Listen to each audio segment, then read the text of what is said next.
మాట్లాడి ఆడిపోదు ఆడ ఎండ వచ్చేస్తా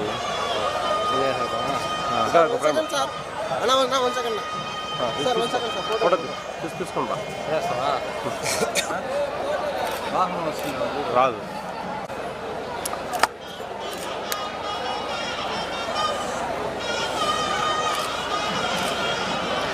ఉంటుంది ఒకటి తీసుకునేస్తాను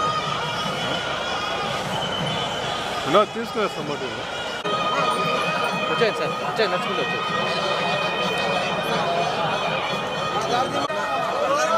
వెనకాల కూడా వచ్చేస్తుంది బస్సు చూడు ఒక చూడు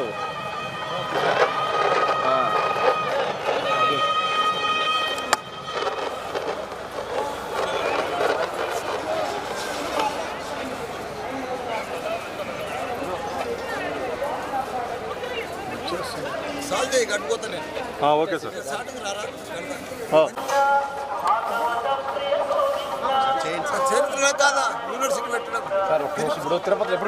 ఈరోజు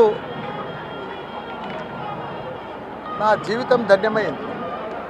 ఎందుకంటే భగవంతునికి నేను 35 సంవత్సరాల సంది కూడా ఇన్స్టిట్యూషన్స్ రన్ చేస్తున్నా, స్కూల్స్ పెట్టినా, ఇంజనీరింగ్ కాలేజీలు పెట్టినా, మెడికల్ కాలేజీలు పెట్టినా, యూనివర్సిటీలు పెట్టినా, లక్షల మంది వరల్డ్ క్లాస్ ఇంజనీర్లను తయారు చేసిన, 1000 మంది టాప్ వరల్డ్ క్లాస్ డాక్టర్లను తయారు చేసిన, ఫార్మసిస్టులను తయారు చేసిన, మేనేజ్మెంట్ స్టూడెంట్లను తయారు చేసిన. నేను లాస్ట్ ఇయర్ నా బర్త్డే నాడు సెప్టెంబర్ 9 నాడు మొక్కిపోయినా. తిరుపతిలో కూడా ఒక యూనివర్సిటీ పెట్టాలనుకున్నా.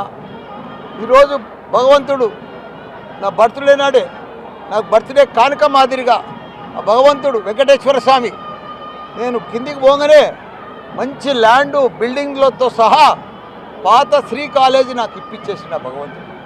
ఈరోజు దాన్ని మొత్తం రెనోవేషన్ చేసి మార్చి ఎయిర్పోర్ట్ ముందడ రేణిగుంట దగ్గర ఈరోజు central government deemed university Mallareddy sanction అయింది. నిన్న సాయంత్రం 5 గంటలకు ఆ లెటర్ వచ్చింది సెంట్రల్ గవర్నమెంట్కి.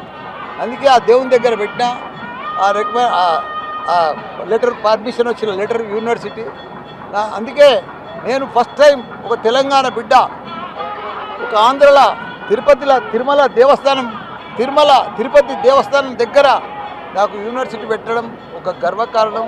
ఇక్కడ అందరికీ రాయలసీమ ప్రజలకు ఆంధ్ర ప్రజలకు అందరికీ కూడా మంచి ఇంజనీర్లను తయారు చేసి ప్రతి స్టూడెంట్ను ఒక ఏఐ తయారు చేస్తాను కూడా భగవంతునికి మాట ఇచ్చిన. అట్లనే స్టూడెంట్స్ని కూడా అదే మాదిరిగా తయారు చేస్తా. ఈరోజు కూడా నా దగ్గర తెలంగాణలో 50,000 మంది ఇంజనీరింగ్ స్టూడెంట్సు, మంచి డాక్టర్సు, ఇవన్నీ కూడా 10,000 మంది టీచర్స్తో సహా 3 యూనివర్సిటీలు నడుస్తున్నాయి.